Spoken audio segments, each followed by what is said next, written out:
Straight to the top, never going down, don't wait for the drop. Hallo kijkers, ik sta nog vandaag hier met Shannon Robertson. Een man wat ook natuurlijk 3 weken uit was.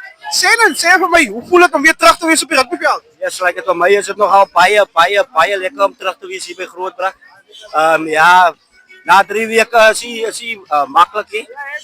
Onfit, maar oké, right, ik ga naar kom. Ja, kijkers, had jullie gehoord, die man zei ze een beetje onfit, maar hij gaat daar kom.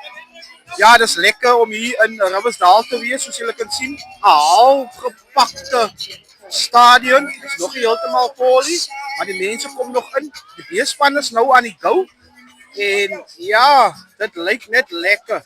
Doorkant zien jullie, die A-span is bezig om hulle los te maken. Ons gaan nou daar een paar fotootjes nemen van hulle. Maar die vibe en alles is net lekker hier op Riversdale Blues. Ja.